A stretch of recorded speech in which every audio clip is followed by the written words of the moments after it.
Avant, j'ai été gardienne d'immeuble pendant 2 ans. J'ai fait diverses missions d'intérim et CDD en entrepôt, donc préparation de commandes, manutention. Et j'ai été femme de ménage dans une maison médicale. Et c'est par une connaissance via la maison médicale que j'ai pu intégrer la société. Alors c'est pendant une fête de fin d'année de mon ancien employeur, dans une maison médicale dans laquelle je faisais du ménage. J'ai été présentée à Karine, la créatrice de l'entreprise Omimo. Et c'était pour faire un complément de ressources. Donc j'ai d'abord commencé en tant qu'aide ménagère chez des actifs. Et après, j'ai appris sur le tas pour pouvoir être auxiliaire de vie par la suite.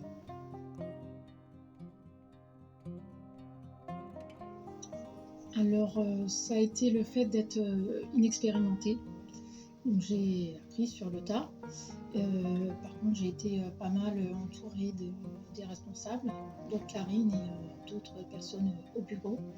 J'ai pu poser également des questions aux collègues. Donc, on échange beaucoup entre collègues sur les clients qu'on a en commun. Et puis, ce qui a posé éventuellement problème au début, c'était les transports en commun, puisque je ne suis pas véhiculée. Et donc, j'ai appris à m'adapter et à gérer le planning des clients avec les trajets des transports en commun.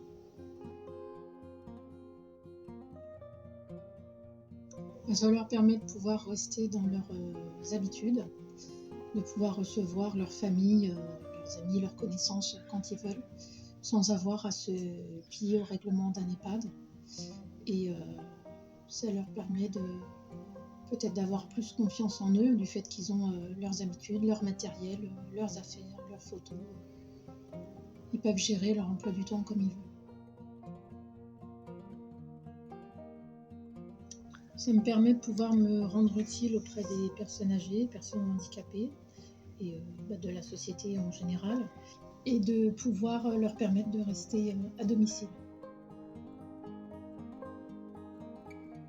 Tout simplement, comme Karine et les autres personnes du bureau m'ont permis de me sentir à l'aise et bien intégrée, et d'enfin trouver ma place dans le monde du travail.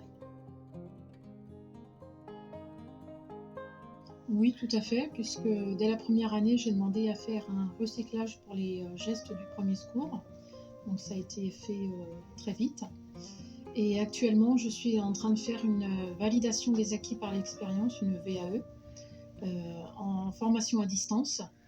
Et c'est une formation qui est assez complète, ce qui me permettra de pouvoir compléter mes acquis durant ces 3 années. Et pour la suite, pouvoir obtenir un diplôme d'auxiliaire de vie. Je me vois toujours dans la société Omimo, avec un changement dans mes prestations, du fait que j'aurai eu la formation avec la VAE à distance, avec plus d'aide concrète à la personne, donc de l'aide à la toilette, de l'aide aux activités cognitives, plutôt que du simple aide ménagère.